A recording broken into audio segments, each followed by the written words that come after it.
হচ্ছে গিয়ে inorganic oxide আছে ন্যানোম্যাটেরিয়াল ন্যানো সাইজের, যেগুলো হচ্ছে গিয়ে খুবই হাইলি ইউজ হয়। ফটো ক্যাটালিস্ট হিসেবে ইউজ করা যায়, নর্মাল ক্যাটালাইসিসের জন্য ইউজ করা হয়, হেটারোজেনিয়াস ক্যাটালাইসিস ইউজ করা হয়, আর মানে অনেক কিছুর জন্য হচ্ছে গিয়ে ইউজ করা হয়। তো সেই ন্যানো ম্যাটেরিয়াল গুলার আবার হচ্ছে একটা ইম্পর্টেন্ট মানে ইন্টারেস্টিং প্রপার্টিস থাকে, যে ওদের হচ্ছে ম্যাটেরিয়ালটার উপরে হচ্ছে গিয়ে আবার পোর থাকে। হ্যাঁ, লাইক একটা ফুটবলটাকে আমরা ধরে নিলাম যে সেটা হচ্ছে মাইক্রো সাইজে আছে, ধরো 10 মাইক্রোমিটারের একটা ফুটবল। সেই ফুটবলের উপরে আবার হচ্ছে 5 ন্যানোমিটারের অনেকগুলা পোর পুরো ফুটবলের চারপাশে আছে। এই ধরনের ন্যানোমেটেরিয়াল গুলো হচ্ছে পোরাস ন্যানোমেটেরিয়াল। এখন পোরাস ন্যানোমেটেরিয়াল 3 রকমের হয়, 3টা ক্যাটাগরিতে আছে। একটা হচ্ছে গিয়ে এই যে মাইক্রোপোরাস। হ্যাঁ, মাইক্রোপোরাস হচ্ছে গিয়ে যে সমস্ত ম্যাটেরিয়ালের পোর ডায়ামিটার 2 ন্যানোমিটারের চেয়ে কম, মানে এটা অলমোস্ট হচ্ছে সারফেসটা হচ্ছে অলমোস্ট স্মুথই বলা যায়, ওখানে পোর সাইজ হচ্ছে গিয়ে 2 ন্যানোমিটারের চেয়ে কম থাকে। হ্যাঁ, এরপর হচ্ছে মেসোপোরাস, যেটা হচ্ছে 2 ন্যানোমিটার থেকে 50 ন্যানোমিটার পর্যন্ত। মেসোপোরাস হচ্ছে গিয়ে সবচেয়ে ওয়াইডলি ইউজ হয়। এখানে যেহেতু পোর সাইজের একটা মানে লার্জ রেঞ্জ আছে, এই কারণে হচ্ছে মেসোপোরাসের হচ্ছে গিয়ে মেসোপোরাস ন্যানোমেটেরিয়াল ফ্যাব্রিকেশনের অনেকগুলা ইয়া পাওয়া যায়, মানে সিনথেসিসের অনেকগুলা ওয়ে আসলে আবিষ্কার করা গেছে। হ্যাঁ, এবং ওদের অ্যাপ্লিকেশন অনেক ওয়াইড। এরপরে হচ্ছে ম্যাক্রোপোরাস হচ্ছে পোর ডায়ামিটার 50 ন্যানোমিটার যেতে বেশি। এই 3টা ইনফরমেশন সব সময়ের জন্য মনে রাখবা, কখনো যাতে ভুল না হয়। হ্যাঁ, মাইক্রোপোরাস হচ্ছে পোর ডায়া 2 ন্যানোমিটার যেতে কম, মেসোপোরাস হচ্ছে 2 to 50 ন্যানোমিটার, ম্যাক্রোপোরাস হচ্ছে গিয়ে মোর দ্যান 50 ন্যানোমিটার। এখন হচ্ছে মোটামুটি যতগুলা জিওলাইট এখন পর্যন্ত পাওয়া গেছে সবগুলা জিওলাইট এবং তাদের ডেরিভেটিভস গুলো হচ্ছে মাইক্রোপোরাস। আর জিওলাইট ছাড়া বাকি যত অ্যারোজেল জেরোজেল যা কিছু পাওয়া যায় সোল জেল প্রসিডিউরের মাধ্যমে যে টেকনিক মানে যেই ন্যানোমেটেরিয়াল সিনথেসিস করে সেগুলো সবগুলোই হচ্ছে মোর অর লেস মেসোপোরাস। হ্যাঁ, আর মাইক্রোপোরাস তো হচ্ছে কি আসলে কম্পারেটিভলি ইজিয়ার, এটা বেশিরভাগই হচ্ছে মাইক্রো সাইজের পার্টিকেল থাকে। এই কারণে হচ্ছে মাইক্রোপোরাস ম্যাটেরিয়াল বা মাইক্রো সাইজের মানে মাইক্রো ম্যাটেরিয়াল সিনথেসিসের অনেকগুলো টেকনিক আছে। আচ্ছা, এখন হচ্ছে আমরা মেইনলি হচ্ছে মেসোপোরাস আর হচ্ছে গিয়ে মাইক্রোপোরাস এই দুইটা টপিক নিয়ে মেইনলি পড়বো। হ্যাঁ, মেসোপোরাসের স্ট্রাকচারটা আবার 2 রকমের হয়, মানে লাইক একটা ফুটবলের উপরে যে হচ্ছে গিয়ে রেঞ্জটা পোর ডায়ামিটার রেঞ্জটা হচ্ছে যেহেতু 2 ন্যানোমিটার থেকে 50 ন্যানোমিটার পর্যন্ত, তার মানে হচ্ছে ওই মেসোপোরাসের ইয়াটা ম্যাটেরিয়ালের উপরে যে পোরগুলা থাকবে সেটা সাইজ সবগুলাই হচ্ছে কি স্পেসিফিক্যালি 5 থেকে 10 ন্যানোমিটারও হতে পারে, আবার হচ্ছে গিয়ে সাইজের ডিস্ট্রিবিউশনটা লার্জও হতে পারে, সেটা 2 থেকে 40 পর্যন্ত হতে পারে। হ্যাঁ, এটার উপর ডিপেন্ড করে হচ্ছে ওই মেসোপোরাস ম্যাটেরিয়ালটা অর্ডার্ড নাকি অর্ডার্ড না সেটা ডিপেন্ড করে। এখন হচ্ছে অবশ্যই আমরা হচ্ছে সবসময় আমাদের চেষ্টা থাকবে হচ্ছে অর্ডার্ড মেসোপোরাস স্ট্রাকচারটা যাতে আমরা ডিরাইভ করতে পারি, কারণ হচ্ছে যদি মেসোপোরাস স্ট্রাকচারটা অর্ডার্ড হয় তাহলে হচ্ছে আমি যে প্রপার্টিসটা পাবো সেটা হচ্ছে রোবাস্টনেস শো করবে, মানে সবসময় হচ্ছে আমি একই প্রসিডিওর ফলো করে স্পেসিফিক্স মানে কন্ডিশন মেনটেন করে সবসময় একই প্যাটার্নের ন্যানোমেটেরিয়ালস পাবো, তাই তো। কিন্তু হচ্ছে গিয়ে যদি অর্ডার না হয়, দেখা গেল হচ্ছে গিয়ে একটা কন্ডিশনে এসে একবার হচ্ছে গিয়ে সে ধরো পোর সাইজ গুলো হচ্ছে 50%ই হচ্ছে গিয়ে 10 ন্যানোমিটারের, এরপরে আবার দেখা গেল আমি আবার যখন সিনথেসিস করতে গেলাম তখন হচ্ছে গিয়ে সেম স্পেসিফিক কন্ডিশন আমি মেনটেন করতেছি রিঅ্যাকশন কন্ডিশন, কিন্তু এখন দেখা গেল হচ্ছে পোর ডায়ামিটারটা 15 ইয়া হয়ে গেছে। ধরো পোর ডায়ামিটার 20 ন্যানোমিটারের পোর সাইজ গুলো হচ্ছে 50% হয়ে গেছে বা 40% হয়ে গেছে। আলটিমেটলি অ্যাপ্লিকেশনে বা সবকিছুতে আসলে তাহলে অনেক হিউজ একটা চেঞ্জ আসবে। এই কারণে হচ্ছে গিয়ে সবসময় অর্ডার্ড মেসোপোরাস স্ট্রাকচার নিয়ে আসলে ডিল করা হয়। তো অর্ডার্ড মেসোপোরাস স্ট্রাকচার গুলা হচ্ছে গিয়ে মেইনলি টেম্পলেট সিনথেসিসের মাধ্যমে এবং এরপরে সোল জেল কন্ডেনসেশনের মাধ্যমে হচ্ছে গিয়ে সিনথেসিস করা হয়। টেমপ্লেট সিনথেসিস কি মনে আছে? টেমপ্লেট সিনথেসিস আমরা মানে একটা বেসমেন্টের উপরে হচ্ছে কি আমরা সুইটেবল রিয়েকশন ঘটায় হচ্ছে ন্যানো পার্টিকেলটা প্রডিউস করব। তারপর হচ্ছে সেই টেমপ্লেটটা আমরা বিভিন্ন মেথডে হচ্ছে টেমপ্লেটটাকে আমরা রিমুভ করে নিব, সেটা ছিল টেমপ্লেট সিনথেসিস। আর সোল জেল প্রসিডিউর ছিল হচ্ছে গিয়ে আমরা সুইটেবল রিয়েক্টেন্ট গুলাকে দিয়ে ক্যাটালিস্টের প্রেজেন্সে একটা সলিউশন বানাবো, তারপর সেই সলিউশনটা হচ্ছে নিউক্লিয়েশন হবে, তারপর হচ্ছে কিছুদিন রেখে দিলে সেখানে এজিং হবে, এরপরে হচ্ছে সেখান থেকে জেল সলভেন্টটা রিমুভ করলে সেখান থেকে জেল ফরমেশন হবে। তো হচ্ছে এই দুইটা প্রসিডিউর ফলো করে, একটা হচ্ছে সেলফ অ্যাসেম্বলড টেমপ্লেট সিনথেসিস আর হচ্ছে গিয়ে সোল জেল কন্ডেনসেশন, এই দুইটা প্রসিডিউর সিমালটেনিয়াসলি করায় হচ্ছে অর্ডার্ড মেসোপোরাস ম্যাটেরিয়াল প্রডিউস করা হয়। এখন আমরা হচ্ছে কি দেখে আসছিলাম যে ইমালশনের মাধ্যমে কিভাবে ন্যানো পার্টিকেল প্রডিউস করে, মনে আছে? লাস্টের দিকে এই মাস মানে কিছুদিন আগেই পড়াইছি, বেশি দিন হয় নাই। ইমালশনের মাধ্যমে কিভাবে হচ্ছে ন্যানো পার্টিকেল প্রডিউস করে আমরা দেখে আসছিলাম যে হচ্ছে গিয়ে সেম নরমাল একটা ইমালশন যেভাবে ফর্ম করে সেভাবেই হচ্ছে গিয়ে ন্যানো পার্টিকেল সিনথেসিসের ক্ষেত্রে আমরা একটা ইমালশন ফর্ম করব, তারপর সেখানে যে মিসেলাগুলো ফর্ম হবে তারা হচ্ছে একটা একটার সাথে ধাক্কা দিয়ে সেই মিসেলাগুলোর মধ্যে হচ্ছে কি এক্সচেঞ্জ হবে ন্যানো পার্টিকেলের। মনে আছে কারো? আচ্ছা, বুঝতে পারছি। এরপরে হচ্ছে গিয়ে সেলফ অ্যাসেম্বলড সিনথেসিস, সেটাও আমরা দেখে আসছিলাম। সেলফ অ্যাসেম্বলড সিনথেসিসে কি ছিল? বটম আপ অ্যাপ্রোচে। হ্যালো হ্যালো, আমি কি কানেক্টেড? শোনা যাচ্ছে? জি ম্যাম, শোনা যাচ্ছে। জি ম্যাম, শোনা যাচ্ছে। জি ম্যাম, শোনা যাচ্ছে। তুমি তো কথাই বলো না, বুঝি না। আচ্ছা, যাই হোক, এখন হচ্ছে অর্ডার মেসোপোরাস স্ট্রাকচার গুলো হচ্ছে নরমালি সাপোর্ট হিসেবে, এই যে দেখো বিভিন্ন রকম ফার্দার কেমিক্যাল রিঅ্যাকশনের সাপোর্ট হিসেবে, অ্যাবসর্বেন্ট হিসেবে, সিভ হিসেবে অথবা ন্যানো স্কেল কেমিক্যাল রিয়েক্টর হিসেবে কাজ করে। ঠিক আছে, মানে মেইনলি হচ্ছে গিয়ে অর্ডার মেসোপোরাস স্ট্রাকচার গুলো ওরা হচ্ছে ফিলার হিসেবে কাজ করে অথবা হচ্ছে কি ওরা ক্যাটালিস্ট হিসেবে কাজ করে, অ্যাবসর্বেন্ট হিসেবে কাজ করে। আচ্ছা, এই ধরনের ম্যাটেরিয়াল হচ্ছে ইউনিফর্ম সাইজে হবে আর হচ্ছে ইউনিফর্ম শেপ হবে। পোর ডায়ামিটারটা হচ্ছে 3 ন্যানোমিটার থেকে সেভারাল টেন্স ন্যানোমিটার, মানে 3 ন্যানোমিটার থেকে 30-40 এরকম হয় আর কি। এবং হচ্ছে এই যে often have a very large pore volume up to 70%। হ্যাঁ, এটা খুব ইম্পর্টেন্ট একটা ক্রাইটেরিয়া, মানে হচ্ছে গিয়ে স্ট্রাকচারটাতে উপরে পোর সংখ্যা অনেক বেশি থাকবে। ঠিক আছে, পোর ভলিউম 70% মানে তো অনেক, সারফেস এরিয়া আসলে অনেক বেড়ে যাবে। পুরা সারফেসের মধ্যে মানে ওই ম্যাটেরিয়ালের পুরা সারফেসে 70%ই হচ্ছে পোর, বাকি 30% হচ্ছে স্মুথ এরিয়া। তাহলে আলটিমেটলি সেখানে এই যে সারফেস এরিয়া অনেক বেশি বেড়ে যাবে। যেহেতু সারফেস এরিয়া অনেক বেশি বেড়ে যায়, এই কারণে হচ্ছে এই অর্ডার মেসোপোরাস স্ট্রাকচারটা হচ্ছে ক্যাটালিস্ট হিসেবে অথবা অ্যাবসর্বেন্ট হিসেবে খুব ভালো কাজ করে। আচ্ছা, এখন হচ্ছে কিভাবে সিনথেসিস হয়। প্রথমে আমি বললাম যে হচ্ছে কি আমরা সেলফ অ্যাসেম্বল সারফেক্ট্যান্ট তৈরি করব, তারপর সেই সারফেক্ট্যান্টটাকে টেমপ্লেট হিসেবে ইউজ করে সেই টেমপ্লেটের উপরে হচ্ছে আমাদের সোল জেল টেকনিক ফলো করে আমরা হচ্ছে আমাদের ডিজায়ার্ড ন্যানো ম্যাটেরিয়ালসটা পাবো। হ্যাঁ, সারফেক্ট্যান্ট গুলো হচ্ছে গিয়ে একটা অর্গানিক মলিকিউল যেটা দুইটা পার্ট থাকে, একটা হচ্ছে পলিমারিক টেইল। এই পলিমারিক টেইলটা থাকে হচ্ছে গিয়ে নন পোলার, ওখানে কোনো চার্জ থাকবে না, ওরা হবে লিপোফিলিক অ্যান্ড হেন্স হাইড্রোফোবিক। ঠিক আছে, ফিগার দেখে আসো।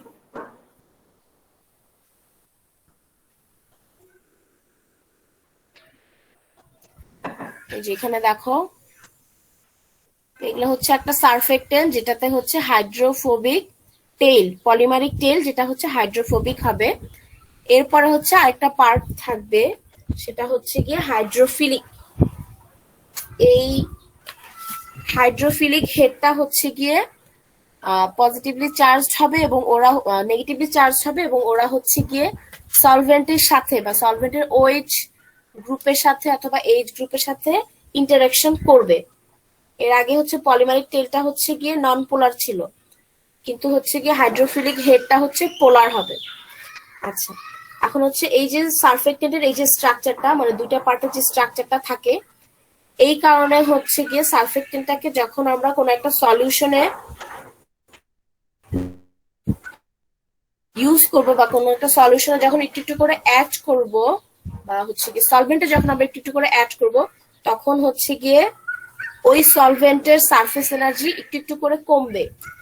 আর হচ্ছে এই সারফেক্টেন্টটা হচ্ছে সলিউশনের সাথে, মানে সলিউশনের সারফেসে অথবা হচ্ছে তাদের ইন্টারফেসে হচ্ছে একটা লেয়ার তৈরি করবে।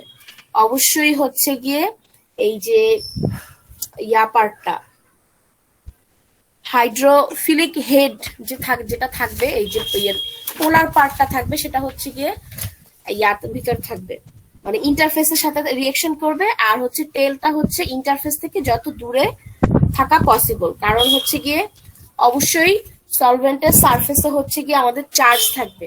হ্যাঁ, আইদার সেখানে পজিটিভ চার্জ থাকবে অথবা নেগেটিভ চার্জ থাকবে। আর হচ্ছে এই যে হাইড্রোফিলিক হেড, সেটা হচ্ছে গিয়ে পোলার হবে, তার মানে সেটারও একটা পজিটিভ পার্ট থাকবে, একটা নেগেটিভ পার্ট থাকবে। এই কারণে হচ্ছে হেডের সাথে হচ্ছে সারফেসের ইন্টারফেসে ইন্টারাকশন হবে। আর হাইড্রোফিলিক টেইলটা হচ্ছে যত দূরে থাকা পসিবল তত দূরে থাকবে। এভাবে করে হচ্ছে সারফেক্টেন্টটা সুইটেবল সলভেন্টে মিশে আমরা একটা সলিউশন পাবো। তারপর হচ্ছে এই সলিউশনটা হচ্ছে সারফেক্টেন্ট ডিজলভ করতে করতে করতে একটা স্টেজ আসবে, যে স্টেজে আসলে সারফেস টেনশনটা বা হচ্ছে কি সারফেস এনার্জিটা, ওই সলভেন্টের সারফেস এনার্জি আর কমবে না, সারফেস এনার্জিটা কনস্ট্যান্ট হয়ে যাবে। সেই কনস্ট্যান্ট ভ্যালুটা হচ্ছে গিয়ে সেখানে হচ্ছে গিয়ে আমরা যে কনসেন্ট্রেশনটা পাবো সারফেক্টেন্টে, সেটা হচ্ছে সিএমসি, ক্রিটিক্যাল মাইসেলিক কনসেন্ট্রেশন। এগুলো সবই আসলে পড়ে আসছো আগে, তাও আমি এখন অল্প করে বলতেছি একটু। হ্যাঁ, এই যে হচ্ছে গিয়ে ক্রিটিক্যাল মিসেলা কনসেন্ট্রেশনের চাইতে কনসেন্ট্রেশন পয়েন্টটা যখন রিচ করবে, এরপরও যখন আমরা হচ্ছে সারফেক্টেন্ট অ্যাড করতে থাকবো, তখন হচ্ছে এই সারফেক্টেন্ট গুলা এই যে নিজেদের মধ্যে হচ্ছে ইন্টারাকশন করে এভাবে করে একটা একটা করে মিসেলা প্রডিউস করবে। ঠিক আছে, যে spherical micelle forms first as the concentration of the surfactant is above CMC. এরপরে কি হবে, আমি অ্যাড করতেছি, তখন দেখা গেল হচ্ছে গিয়ে প্রথমে এটা সলিউশন হয়ে গেল, স্মুথ সলিউশন হয়ে গেছে, হোমোজিনিয়াস। এরপরে যখন সিএমসি রিচ করলো, তারপরে হচ্ছে সেখানে মিসেলা ফর্ম করলো। এরপরে হচ্ছে এই মিসেলা গুলা একটা একটা সাথে জয়েন্ট হয়ে এইরকম একটা সিলিন্ড্রিক্যাল শেপ ফর্ম করবে। ঠিক আছে, এই যে একটা সিলিন্ড্রিক্যাল শেপ ফর্ম করলো, আমি হচ্ছে আমার সারফেক্টেন্ট অ্যাড করতেছি, তখন হচ্ছে দেখা যাবে যে এই সিলিন্ড্রিক্যাল শেপের ইয়াগুলা মিসেলাগুলা আবার প্যারালালি অ্যারেঞ্জড হবে। এই যে প্যারালালি অ্যারেঞ্জড হবে, এটা হচ্ছে ফিগার সি তে দেখো, প্যারালালি অ্যারেঞ্জড হবে হয়ে সেখানে হচ্ছে একটা হেক্সাগোনাল প্যাকিং হবে। হ্যাঁ, দাঁড়াও,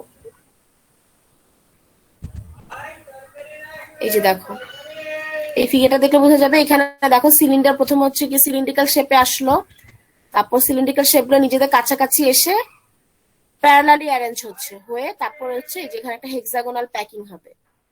ঠিক আছে, এই যে হেক্সাগোনাল প্যাকিং হচ্ছে, তারপর আরো যখন আমি ফার্দার অ্যাড করতে থাকবো, এই হেক্সাগোনাল প্যাকিং থেকে হচ্ছে একটা ল্যামেলার স্ট্রাকচার পাবো আমরা। হ্যাঁ, এই যে ল্যামেলার স্ট্রাকচার পাবো, মানে এখানে হচ্ছে ছটা ছটা করে অ্যারেঞ্জ হয়ে এরকম একটা শীটের মতো স্ট্রাকচার ফর্ম করলো।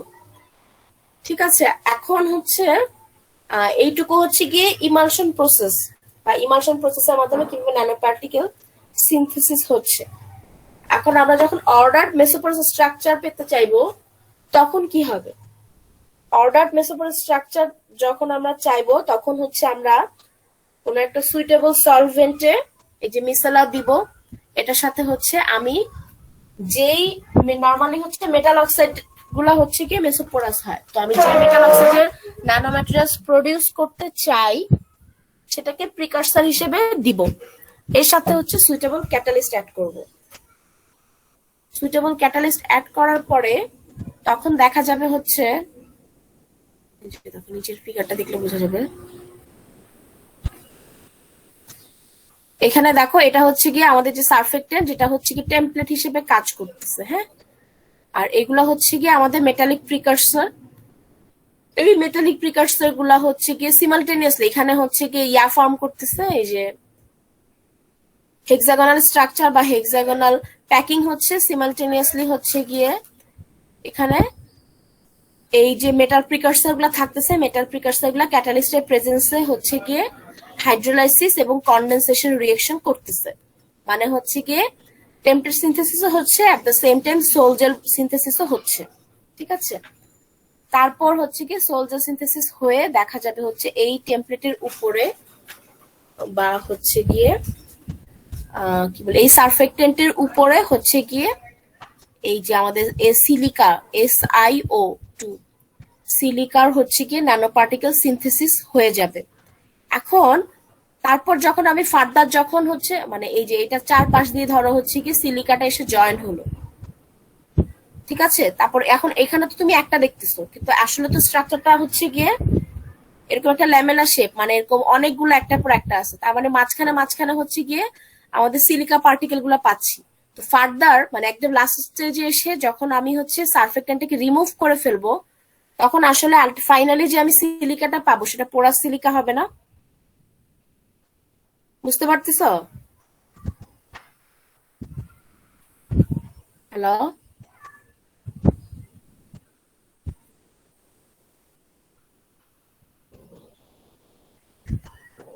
এখন হচ্ছে বই দেখে রিডিং পড়াই দাঁড়াও, তাহলে হয়তো একটু ক্লিয়ার হবে।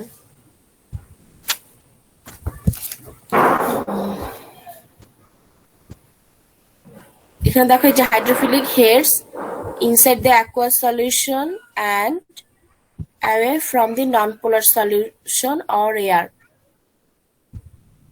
এগুলো আসলে বলার দরকার নাই।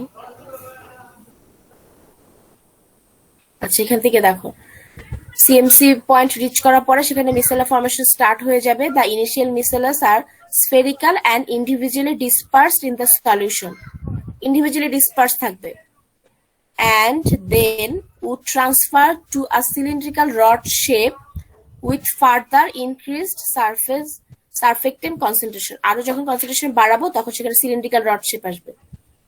এরপরে হচ্ছে গিয়ে continued increase of surfactant concentration results in an ordered parallel hexagonal packing of cylindrical micellus। মিসেলার গুলো থেকে তবে হেক্সাগোনাল প্যাকিং হবে। তারপরে হচ্ছে at a still higher concentration the lamellar micellus would be formed। আচ্ছা,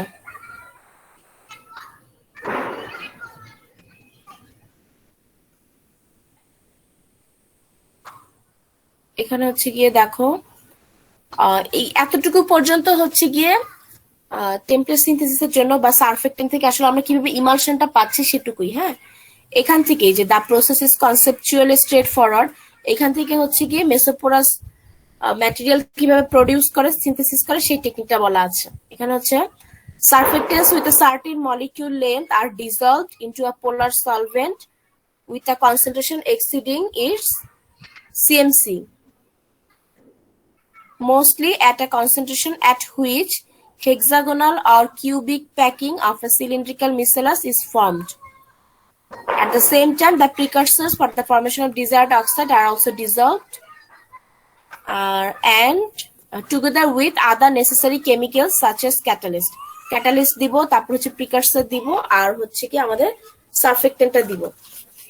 এরপরে হচ্ছে গিয়ে সিএমসি পয়েন্ট রিচ করার পরে অবশ্যই আমি যখন সারফেক্টেন্টটা অ্যাড করব তখন আমাকে অবশ্যই সিএমসি পয়েন্টটা জানতে হবে, কোন কনসেন্ট্রেশনে আসলে এটা হচ্ছে সিএমসি ফর্ম করে, কোন কনসেন্ট্রেশনে আসলে এটা হচ্ছে ল্যামেলার স্ট্রাকচার ফর্ম করবে বা হচ্ছে হেক্সাগোনাল প্যাকিং হবে, স্টার্ট হবে। এই সবগুলো ভ্যালু জানা থাকা লাগবে। হ্যাঁ, তারপর হচ্ছে surfactant inside the solution several processes proceed simultaneously। কি কি প্রসেস সিমালটেনিয়াসলি হয়? একটা হচ্ছে সোল জেল সিনথেসিস, একটা হচ্ছে কি যে ইমালশন ফর্মেশন বা মিসেলা formation. সারফেক্টেন্টস segregate and form micellus where oxide precursors undergo hydrolysis and condensation। মনে আছে সোল জেল সিনথেসিসের দুইটাই হচ্ছে কি মেইন রিঅ্যাকশন ছিল, একটা হচ্ছে হাইড্রোলাইসিস আর এরপরটা ছিল হচ্ছে condensation around the micellus simultaneously। আচ্ছা, এরপরে হচ্ছে গিয়ে এখানে বলছে যে হচ্ছে কি এই টেকনিকটা ইউজ করে মানে হচ্ছে এই সারফেক্টেন্ট ইউজ করে টেমপ্লেট সিনথেসিস আর হচ্ছে সোলজেল রিয়েকশন এই দুইটা প্রসেস কম্বাইন করে বিভিন্ন রকমের মেটাল অক্সাইড প্রডিউস করা যায়। হ্যাঁ, এবং হচ্ছে এটা নিয়ে ফার্দার প্রচুর মানে আরো অনেক কাজ হচ্ছে, এই জন্য এটাকে এখন আসলে স্পেসিফিক্যালি ক্লাসিফাই করে নাই, এখনো শুধু নতুন নতুন ইনভেনশন হচ্ছে।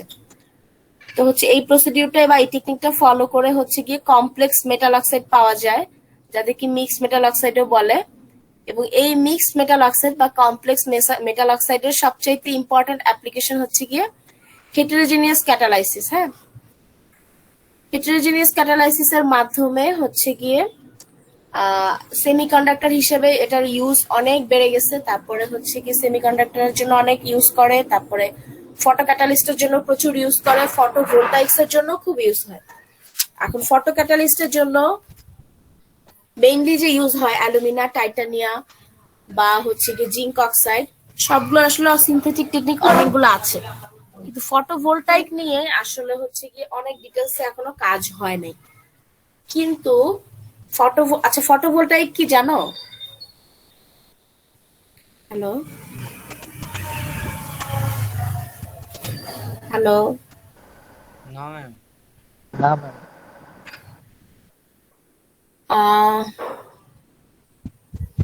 খুবই সিম্পলি বললে হচ্ছে গিয়ে সোলার সেলের ইফিসিয়েন্সি বাড়ানোর জন্য হচ্ছে গিয়ে ন্যানো ম্যাটেরিয়ালসকে যে হেটেরোজেনিয়াস ক্যাটালিস্ট হিসেবে ইউজ করা হয়। হ্যাঁ, এই টেকনিকটা বা এই রিলেটেড স্টাডিটাই হচ্ছে গিয়ে ফটোভোল্টাইক। ফটোভোল্টাইক আসলে আরেকটু কঠিন জিনিস, একদম সহজ করে বললে হচ্ছে গিয়ে সোলার সেলের এফিসিয়েন্সি বাড়ানোর জন্য বা হচ্ছে গিয়ে সোলার সেলের যে সেমিকন্ডাক্টর গুলো আমরা ইউজ করি তাদের পারফরমেন্স বাড়ানোর জন্য কিছু হেটেরোজেনিয়াস ক্যাটালিস্ট ইউজ করে। হ্যাঁ, এই হেটেরোজেনিয়াস ক্যাটালিস্ট গুলো হচ্ছে গিয়ে সবগুলাই ফটো ক্যাটালাইটিক রিয়েকশন দেয়। তো এই রিলেটেড যতগুলো স্টাডি আছে বা এই টেকনিকটা এটাকে বলা হয় হচ্ছে কি ফটোভোল্টাইক্স। আমাদের দেশের প্রসপেক্টে আসলে ফটোভোল্টাইক্স নিয়ে মানে প্রচুর কাজ হওয়া উচিত, কিন্তু এটা আর কি এক্সপেন্সিভ, এই জন্য এটা নিয়ে হয় না, বেশি একটা কাজ হয় না। আচ্ছা, এখন হচ্ছে কি আমরা দেখবো যে হচ্ছে কি আমরা এই যে মেসোপোরাস মেটাল অক্সাইড প্রডিউস করার জন্য আমরা দেখলাম হচ্ছে সারফেক্টেন্ট আসলে খুবই ইম্পর্টেন্ট। হ্যাঁ, সারফেক্টেন্ট দিয়েই আসলে রিয়েকশনটা শুরু করা হয়। কিন্তু এই টেকনিকটা ফলো করে যখন আমরা মেসোপোরাস মেটাল অক্সাইড প্রডিউস করব, সেখানে কিছু স্পেসিফিক চ্যালেঞ্জ আমাদেরকে হচ্ছে গিয়ে মিট আপ করতে হবে। তো 1 নাম্বার চ্যালেঞ্জ হচ্ছে গিয়ে এই যে সবচেয়ে বড় চ্যালেঞ্জ হচ্ছে formation of homogeneous desired stoichiometric composition through heterocondensation. এখানে যেহেতু সারফেক্টেন্ট হচ্ছে গিয়ে আমরা প্রচুর সারফেক্টেন্ট ইউজ করতেছি এবং তারা বেশ অ্যাক্টিভ, হ্যাঁ কেমিক্যালি যথেষ্ট অ্যাক্টিভ থাকে, কাজেই হচ্ছে এই সারফেক্টেন্ট গুলো আসলে আমাদের ডিজায়ার্ড প্রোডাক্টের সাথে ইন্টারফেয়ার করে। মানে ওরা একদম পিওর ক্যাটালিস্ট হিসেবে যে ইনার থাকবে সেরকম আসলে হয় না, ইন্টারফেয়ার করে, যে কারণে হচ্ছে আমরা হোমোজেনিয়াস মানে ফাইনাল যে প্রোডাক্টটা আমরা পাবো, মেসোপোরাস ম্যাটেরিয়ালটা পাই, সেটা একদম হোমোজেনিয়াস মেটাল অক্সাইড হয় না। হ্যাঁ, সেখানে কিছুটা সারফেক্টেন্টের ইম্পিউরিটিস রয়ে যায়। তো সবচেয়ে বড় চ্যালেঞ্জ হচ্ছে গিয়ে formation of homogeneous desired stoichiometric composition through heterocondensation. এরপরে হচ্ছে গিয়ে দেখো all the general considerations that have been discussed previously are applicable. আমরা আগে যা কিছু কনসিডার করছিলাম, যে হচ্ছে কি আমাদেরকে কি কনসিডার করছিলাম, আমি বলছিলাম যে হচ্ছে সিএমসি পয়েন্টটা জানতে হবে, কোন পয়েন্টে আসলে হচ্ছে মানে কত কনসেন্ট্রেশনে হচ্ছে গিয়ে সারফেক্টেন্ট গুলা ল্যামিনার স্ট্রাকচার ফর্ম করবে বা হেক্সাগোনাল প্যাকিং ফর্ম করবে, সেগুলো আমাদেরকে জানতে হবে। কিন্তু এখানে হচ্ছে গিয়ে আরো একটা ইম্পর্টেন্ট ফ্যাক্টর হচ্ছে গিয়ে আমরা জানলাম যে হচ্ছে এই কনসেন্ট্রেশন আমি ইউজ করলাম, লাইক হচ্ছে গিয়ে আমি 50 ইউজ করলাম, মোলার ইউজ করলাম, যে 50 মোলার সারফেক্টেন্ট ইউজ করলে এখানে হচ্ছে গিয়ে আমাদের ল্যামেলার স্ট্রাকচারটা আমরা পাবো। কিন্তু এখানে দেখা যায় সারফেক্টেন্ট গুলা হচ্ছে আবার এই যে হাইড্রোলাইসিস আর কন্ডেনসেশন রিয়েকশনের রিয়েকশন কাইনেটিক্সটাকে ইন্টারফেয়ার করে। হ্যাঁ, মানে সহজ কথা হচ্ছে গিয়ে হাইড্রোলাইসিস বা কন্ডেনসেশন রিয়েকশনের সময়, মোস্টলি কন্ডেনসেশন রিয়েকশনের সময় সারফেক্টেন্ট গুলা ইন্টারফেয়ার করে, ও ল্যামেলার স্ট্রাকচার থেকে কয়েকটা বের হয়ে এসে দেখা যায় হচ্ছে কন্ডেনসেশন রিয়েকশনে পার্টিসিপেট করতে চায়। আলটিমেটলি হচ্ছে গিয়ে এই দুইটা রিয়েকশন, হাইড্রোলাইসিস এবং কন্ডেনসেশন রিয়েকশনের রিয়েকশন কাইনেটিক্সটা ডিস্টার্ব হয়। হ্যাঁ, যখন এই রিয়েকশন কাইনেটিক্সটা হচ্ছে ডিস্টার্ব হবে তখনই তো আসলে হচ্ছে গিয়ে পোরোসিটির অনেক বেশি হেরফের হবে। আচ্ছা, এরপরে হচ্ছে গিয়ে some surfactants would act as catalyst to promote hydrolysis and condensation reaction. কিছু কিছু সারফেক্টেন্ট দেখা যায় হচ্ছে গিয়ে হাইড্রোলাইসিস বা কন্ডেনসেশন রিয়েকশনটাকে আরো ফাস্ট করে দেয়। যখন হাইড্রোলাইসিস বা কন্ডেনসেশন রিয়েকশনটাকে আরো বেশি ফাস্ট করে দিবে, ডিজায়ার টাইমের সাথে যখন বেশি ফাস্ট হয়ে যাবে, তখন দেখা যাবে আবার হচ্ছে মানে ওভারঅল স্ট্রাকচারটা বেশি পোরাস হয়ে গেছে। এখন বেশি পোরাস হয়ে গেলে তখন কিন্তু সেই ম্যাটেরিয়ালটা স্টেবল হবে না, হ্যাঁ, সেটা হচ্ছে গিয়ে ব্রিটেল হয়ে যাবে। ঠিক আছে, এখন হচ্ছে the presence of relatively large surfactant molecules and micellus in the solution would certainly have a steric effect on the diffusion process. এটা হচ্ছে আরেকটা ইম্পর্টেন্ট পয়েন্ট, সেটা হচ্ছে গিয়ে যখন ধরো আমরা যে ল্যামেলার স্ট্রাকচার ফর্ম করার কনসেন্ট্রেশনটা ইউজ করলাম, অবশ্যই সেখানে 100% ল্যামেলার ফর্মেশন হবে না, কিছু হেক্সাগোনাল প্যাকিং থেকে যাবে সারফেক্টেন্টে। এই যে হেক্সাগোনাল প্যাকিং থেকে যাবে মিসেলার, তারা হচ্ছে গিয়ে এই প্রিকারসার গুলার ফাইনাল কন্ডেনসেশনে ডিস্টার্ব করবে, মানে স্টেরিক ইফেক্ট দিবে। মানে এরা যেহেতু সাইজে বড় থাকবে, এই কারণে হচ্ছে গিয়ে প্রিকারসার গুলা এসে এসে হচ্ছে কন্ডেন্স করতে পারবে না, সবগুলো এসে কন্ডেন্স করতে পারবে না। এখানে হচ্ছে গিয়ে ওদের লার্জ সাইজের জন্য হচ্ছে গিয়ে চার্জের অ্যাট্রাকশন রিপালশন হবে, ওপর একটা স্টেরিক হিন্ড্রেন্স হবে। আচ্ছা, এরপর হচ্ছে although all these surfactant effects are present in the synthesis of single metal oxide mesoporous materials, a given surfactant may have varied degree effects on different precursor. এই যে এখানে আরেকটা বড় জটিলতা, সেটা হচ্ছে গিয়ে সেম সারফেক্টেন্ট ডিফারেন্ট প্রিকারসরের সাথে ডিফারেন্ট টাইপস এর অ্যাটিটিউড শো করবে। ঠিক আছে, মানে এই সবকিছু ডিটেইলড কেমিস্ট্রি, ওখানে কি রিঅ্যাকশন হচ্ছে সেটার মেকানিজম জানা আসলে কঠিন। Therefore, the influence of surfactants on the hydrolysis and condensation reaction in the formation of ordered mesoporous complex metal oxide should be carefully considered.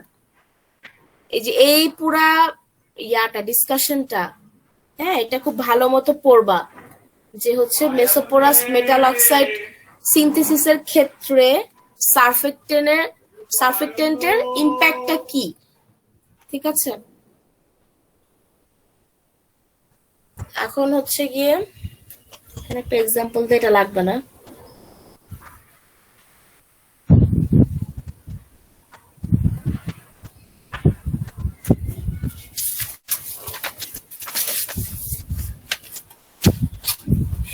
এই যে দেখো, এখান থেকে হচ্ছে গিয়ে কিভাবে আমরা সারফেক্টেন্টের ইফেক্টটাকে আমরা কিভাবে কন্ট্রোল করতে পারি। হ্যাঁ, সেটা হচ্ছে in addition to manipulating chemical compositions, আমরা হচ্ছে কেমিক্যাল কম্পোজিশনকে এমন ভাবে ম্যানিপুলেট করব, বা হচ্ছে প্রিকারসর গুলার কেমিস্ট্রি আমি এমন ভাবে চেঞ্জ করব যেন সেখানে মিসেলা ফরমেশনের স্টেরিক হিন্ড্রেন্স না হয়, বা হচ্ছে গিয়ে সে সারফেক্টেন্টের প্রতি ইনার্ট থাকবে, যাতে হচ্ছে সারফেক্টেন্টটা ওদের কন্ডেনসেশন রিঅ্যাকশনের সময় রিঅ্যাকশন কাইনেটিক্স কে ডিস্টার্ব না করে। তো এই জন্য হচ্ছে কেমিক্যাল কম্পোজিশন ম্যানিপুলেট করা ছাড়াও আমরা হচ্ছে in addition to manipulating chemical compositions, crystal and microstructures, physical and chemical properties can also be introduced into ordered mesoporous materials through various surface modifications, including coating, grafting, and self-assembly. Especially silica ক্ষেত্রে এই যে দেখো, সিলিকার সারফেসে প্রচুর পরিমাণে OH থেকে যায়। হ্যাঁ, এটাকে বলা হচ্ছে কি সিলানল গ্রুপ। এই যে হিউজ পরিমাণে OH থেকে যায় সিলিকার সারফেসে, এই কারণে ও হচ্ছে গিয়ে সহজেই আবার কোনো একটা সলভেন্টের সাথে রিঅ্যাকশন করে। ঠিক আছে, মানে স্টেবল হয় না, কন্টিনিউয়াসলি রিঅ্যাকশন করতে চায়। এই কারণে অথবা হচ্ছে নিজেদের মধ্যে হচ্ছে গিয়ে রিঅ্যাকশন করে ওরা হচ্ছে গিয়ে অ্যাগ্লুমারেট করে ফেলে ন্যানো পার্টিকেল গুলা। এই কারণে হচ্ছে গিয়ে এই ধরনের ন্যানো পার্টিকেল গুলা সারফেসটাকে হচ্ছে গিয়ে মডিফাই করা হয়, অথবা সহজভাবে বললে কোটিং করা হয়। অলমোস্ট সব ধরনের ন্যানো ম্যাটেরিয়ালস কে আসলে হচ্ছে গিয়ে কোনো না কোনো সুইটেবল মডিফায়ার দিয়ে কোটিং করা হয় বা মডিফাই করা হয়।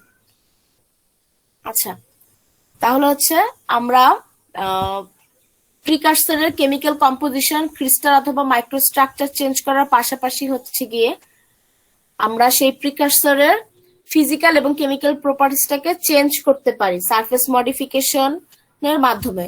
এই সারফেস মডিফিকেশনটা করা যায় হচ্ছে কোটিং, গ্রাফটিং অথবা সেলফ অ্যাসেম্বলির মাধ্যমে। ওকে, এখন হচ্ছে দেখো, typical mesoporous materials are in the form of powder, mostly তারা পাউডারই থাকে, অ্যান্ড ফিল্মস।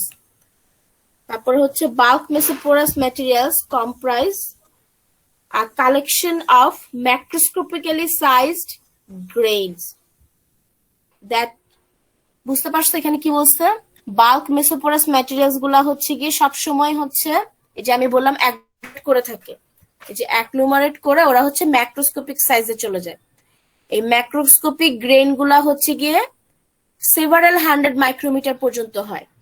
ঠিক আছে, এই যে ম্যাক্রোস্কোপিক গ্রেইন আমরা পাবো, প্রত্যেকটা গ্রেইন হচ্ছে গিয়ে অ্যাকচুয়ালি ordered mesoporous structure, মানে there is crystallographically ordered mesoporous structure. However, all grains are randomly packed. এখানে যে হচ্ছে অ্যাগ্লুমারেশন হচ্ছে, এই অ্যাগ্লুমারেশনটা আবার একদম ইউনিফর্ম হয় না। হ্যাঁ, দেখা যায় হচ্ছে গিয়ে কোন একটা গ্রেইন সাইজ হচ্ছে গিয়ে 10 ন্যানোমিটার, কোন একটা গ্রেইন সাইজ হচ্ছে গিয়ে 5 ন্যানোমিটার, 5 মাইক্রোমিটার, কোন একটা গ্রেইন সাইজ দেখা যায় হচ্ছে গিয়ে 20 মাইক্রোমিটার। এরকম করে এই গ্রেইন গুলো হচ্ছে র্যান্ডমলি প্যাকিং হয়। This hinders diffusional accessibility to the mesoporous structure. এই যে অ্যাগ্লুমারেশন হচ্ছে বা র্যান্ডম প্যাকিং হচ্ছে, এটার কারণে কিন্তু রিয়েকশনের হাইড্রোলাইসিস এবং কনডেনসেশন রিয়েকশনে যখন কনডেনসেশন হচ্ছে বা টেম্পারেচারের উপরে যখন মেটাল অক্সাইডটা ডিফিউশন হচ্ছে, তখন কিন্তু সেখানে হচ্ছে কি ডিফিউশনাল অ্যাক্সেসিবিলিটিকে হিন্ডার করে, মানে এখানে হচ্ছে কি একটা স্টেরিক হিন্ড্রেন্স আসে আসলে। ঠিক আছে, যেহেতু সাইজ গুলো এলোমেলো, তার মানে হচ্ছে গিয়ে এক এক জায়গায় বা হচ্ছে এক এক সাইটে এক এক রকমের বাধা আসে, এক এক এনার্জির বাধা আসবে। আচ্ছা, this hinders diffusional accessibility to the mesoporous structure and thus limits the application of ordered mesoporous materials in practice. এই সমস্ত কারণে হচ্ছে গিয়ে অর্ডার্ড মেসোপোরাস ম্যাটেরিয়ালস এর অ্যাপ্লিকেশনটা লিমিটেড। ঠিক আছে, কি কারণে লিমিটেড? অর্ডার্ড মেসোপোরাস ম্যাটেরিয়াল গুলো হচ্ছে মেইনলি ফাইন পাউডার থাকে অথবা ফিল্ম ফর্মে থাকে, এবং হচ্ছে গিয়ে তারা হচ্ছে মোস্টলি হচ্ছে অ্যাগ্লুমারেট করে, যেখানে এই অ্যাগ্লুমারেশনের ফলে সেখানে হচ্ছে গিয়ে কিছু ম্যাক্রোস্কোপিক সাইজের গ্রেইন পাওয়া যায় যারা র্যান্ডমলি প্যাকড। এই macroscopic sized randomly packed hinder diffusional accessibility to the mesopore structure. ঠিক আছে, তো মেসোপোরাস স্ট্রাকচার গুলো তো আমরা মেইনলি ইউজ করবো ক্যাটালাইসিসের জন্য, কারণ হচ্ছে কি ওখানে সারফেস এরিয়া হিউজ পরিমাণে বেড়ে যাচ্ছে। এখন হিউজ পরিমাণ সারফেস এরিয়া আমরা পাচ্ছি, কিন্তু হচ্ছে গিয়ে সেই সারফেস এরিয়াতে রিয়েকশন সাইটে রিয়েক্টেন্ট পৌঁছাতেই পারতেছে না। সেরকম হলে তো আসলে সেটা অ্যাপ্লিকেশন করা যাবে না, এই কারণে অ্যাপ্লিকেশনটা লিমিটেড হয়ে যায়। আচ্ছা, এই কারণে হচ্ছে গিয়ে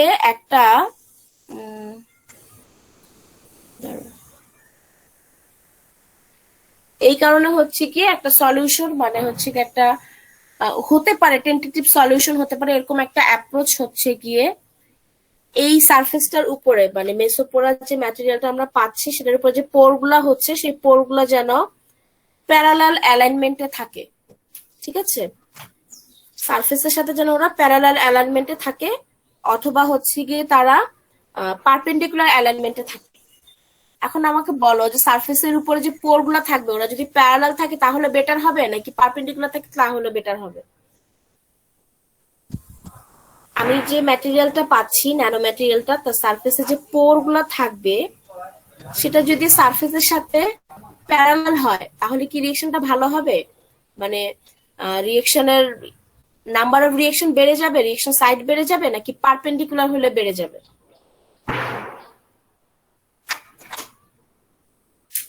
hello,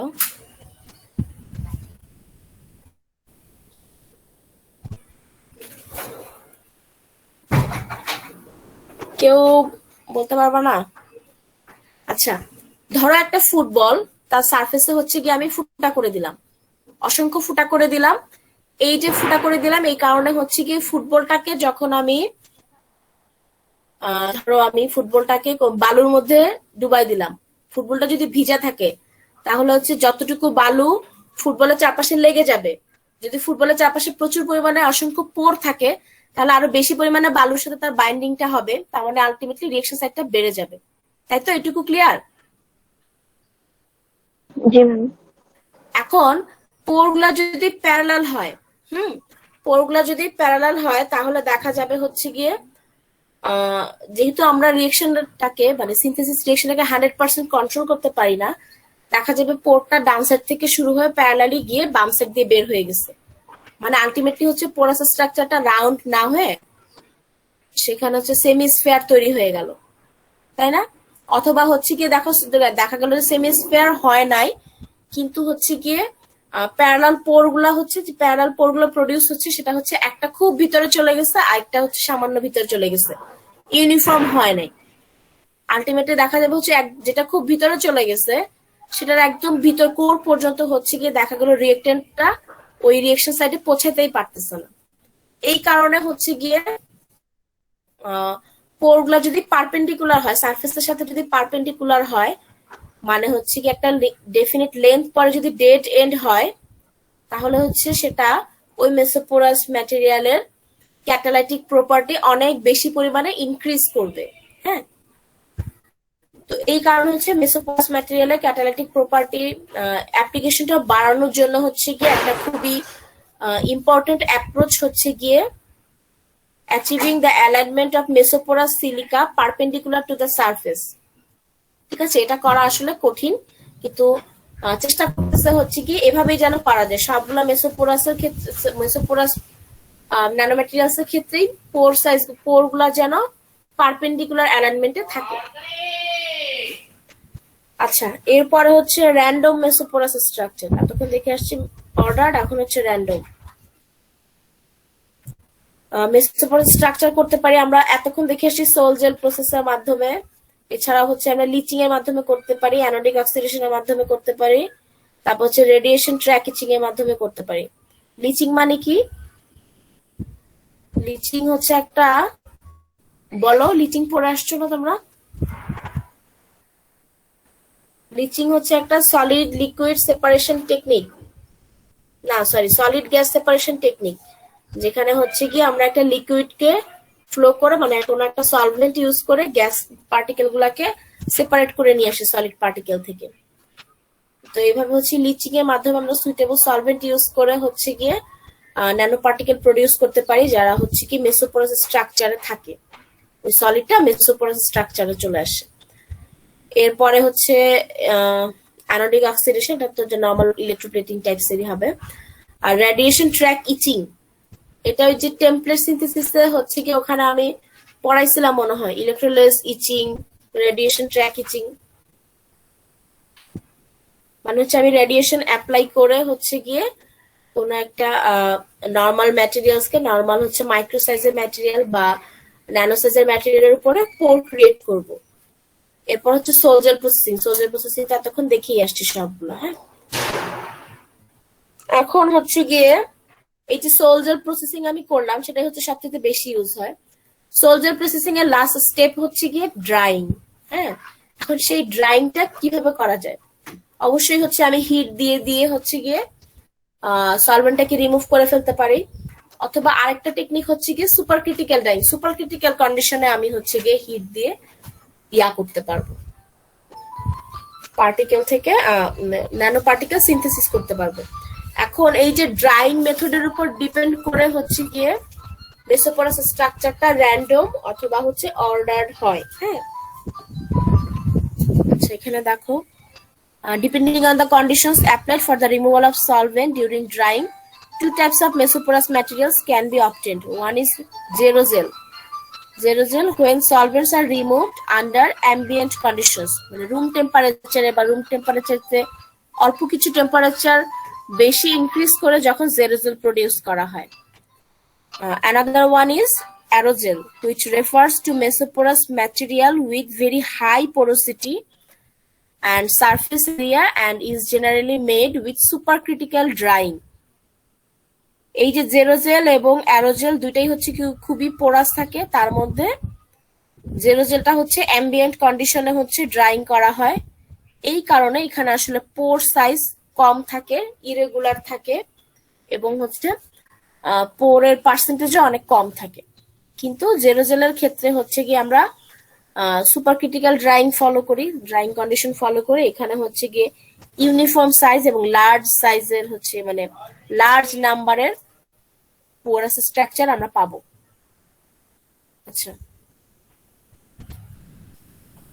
however aerosols have higher porosity ranging from, এই যে দেখো অ্যারোজেলের ক্ষেত্রে পোরোসিটি হচ্ছে 75 to 99% হতে পারে, আর জেরোজেলের ক্ষেত্রে হচ্ছে গিয়ে পোরোসিটি ম্যাক্সিমাম 50% হয়, এটা লেস দ্যান 1% হতে পারে, মানে 1% থেকে 50% পর্যন্ত হয় যখন আমি হচ্ছে অ্যাম্বিয়েন্ট কন্ডিশনে ড্রাইং করব সোলজেল টেকনিকে ফলো করার পরে।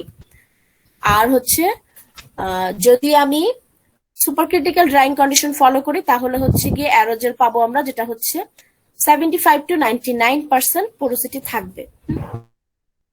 এখন এই জেরোজেল কি আর অ্যারোজেল কি? জেরোজেল অ্যারোজেল একটা সোলজেল টেকনিকে, সেখানেও কিন্তু বলছিলাম জেরোজেল আর অ্যারোজেলের মধ্যে ডিফারেন্সটা অনেক ইম্পর্টেন্ট। পরীক্ষার জন্য যে শর্ট কোশ্চেনের জন্য ডিফারেন্সটা পড়বা, জেরোজেল আর অ্যারোজেলের মধ্যে বেসিক ডিফারেন্সটা আসলে কি। হ্যাঁ, সেম একটা প্রোডাক্ট ধরো সিলিকারি অ্যারোজেলও পাওয়া যায়, আবার সিলিকা জেরোজেলও পাওয়া যায়, তো তোমার মধ্যে বেসিক ডিফারেন্সটা কি সেটা হচ্ছে গিয়ে পড়বা। আচ্ছা, জেরোজেল হচ্ছে গিয়ে দেখো সোলজেল টেকনিকের সময় প্রিকারসর মলিকিউল গুলো হচ্ছে হাইড্রোলাইসিস হয়, আবার হচ্ছে কন্ডেনসেশন রিঅ্যাকশন হয়। এরপরে হচ্ছে গিয়ে আমরা এজিং করব। এই এজিং এর ফলে সেখানে হচ্ছে গিয়ে ন্যানো ক্লাস্টার গুলা জেল ফর্ম করবে। ঠিক আছে, আমি রেখে দিচ্ছি, অনেক সময় যখন রেখে দিচ্ছি এজিং করতেছি তখন হচ্ছে গিয়ে ন্যানো ক্লাস্টার গুলা সোলজেল থেকে যে ন্যানো ক্লাস্টারটা আসছে সেই ন্যানো ক্লাস্টারটা হচ্ছে জেল ফর্ম করবে।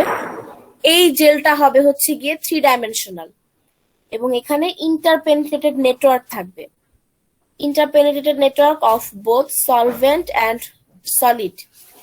ইন্টারপেনিট্রেটেড নেটওয়ার্ক কি বুঝো? এক্সাম্পল দেখালে ভালো হতো। ইন্টারপেনিট্রেটেড নেটওয়ার্ক কি বুঝো?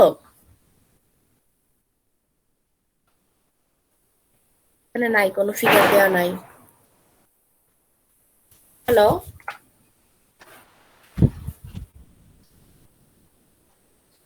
হ্যালো,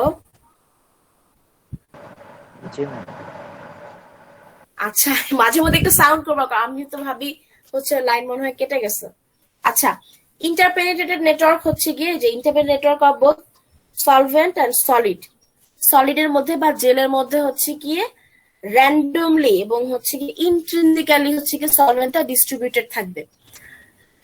যেমন ধরো হচ্ছে যদি এখানে ইন্টারপেনিট্রেটেড নেটওয়ার্ক না থাকতো, হ্যাঁ, তাহলে এখানে কি হতো, ধরো সলিডটার উপরে একটা সলভেন্টের লেয়ার আসছে, বা হচ্ছে সলিডের সাথে সলভেন্টের হচ্ছে গিয়ে সলিডের চারপাশে সলভেন্টের একটা লেয়ার ফর্ম করলো, মানে সেখানে হচ্ছে লেয়ার লেয়ার মেনটেন করবে, সেপারেট লেয়ার মেনটেন করে ওখানে নেটওয়ার্ক ফর্ম করলো। তারপর হচ্ছে গিয়ে যেমন ধরো আইসের ক্ষেত্রে আমরা জানি হচ্ছে গিয়ে ওয়াটার মলিকিউল গুলো অ্যারেঞ্জ করে নিজেদের মধ্যে, তাই না, সুন্দর মতো অ্যারেঞ্জ করে। তারপরে হচ্ছে ধরো সিলিকার ক্ষেত্রে হচ্ছে কি মলিকিউল গুলো নিজেদের মধ্যে সুন্দর মতো অ্যারেঞ্জ করা থাকে। এগুলা হচ্ছে গিয়ে নর্মাল নেটওয়ার্ক, হ্যাঁ, নর্মাল হচ্ছে গিয়ে কেমিক্যাল নেটওয়ার্ক। আর পলিমারের ক্ষেত্রে আমরা দেখি হচ্ছে গিয়ে ধরো অনেক বড় বড় চেইন গুলা হচ্ছে কি নিজেদের মধ্যে একটা ডেফিনিট প্যাটার্ন ফলো করে, সেটা হচ্ছে পলিমারিক নেটওয়ার্ক। হ্যাঁ, কিন্তু ন্যানো পার্টিকেলের ক্ষেত্রে, ন্যানো পার্টিকেলের স্পেশালি পোরাস ন্যানো ম্যাটেরিয়ালের ক্ষেত্রে মোটামুটি সব ধরনের পোরাস ন্যানো ম্যাটেরিয়ালে হচ্ছে আইপিএন শো করে, এটা ধরা হয় এবং সেটাকে বেস করে হচ্ছে মানে এখন প্রচুর রিসার্চ হচ্ছে। হ্যাঁ, মোটামুটি সবগুলো ন্যানো মেসোপোরাস ম্যাটেরিয়ালের ক্ষেত্রে দেখা যায় যেহেতু ওদের রিয়েকশন সাইট অনেক অনেক বেশি, এই কারণে হচ্ছে ওদের এই পোর গুলার ভিতরে হচ্ছে সলভেন্ট এন্টার করতে পারে। ঠিক আছে, পোর গুলার ভিতরে সলভেন্ট এন্টার করে সেখানে হচ্ছে কি একটা মানে খুবই জটিল, লাইক হচ্ছে গিয়ে কি বলা যায়, মানে হেডফোন যেরকম প্যাঁচায় থাকে এরকম একটা প্যাঁচানো নেটওয়ার্ক আসে। ঠিক আছে, সিম্পলি হচ্ছে গিয়ে ধরো গাছের শিকড়, কোনো বড় একটা গাছের শিকড়কে তুলে আমি যদি হচ্ছে গিয়ে ধরো কিছুর মধ্যে ডুবাই দিলাম, ধরো পানির মধ্যে ডুবাই দিলাম, হ্যাঁ, তাহলে আমরা বাইরে থেকে একটা গ্লাস জার থেকে বাইরে থেকে যদি আমরা দেখি তখন দেখবো কি পানি মানে গাছের শিকড়টা পানির ভিতরে একদম র্যান্ডমলি স্প্রেড আউট হয়ে আসছে না? এরকম এটাই হচ্ছে কি ইন্টারপেনিট্রেটিং নেটওয়ার্ক, একদম কোরের ভিতরে গিয়ে গিয়ে পেনিট্রেট হয় এবং এটা হচ্ছে খুবই কমপ্লেক্স নেটওয়ার্ক তৈরি করে।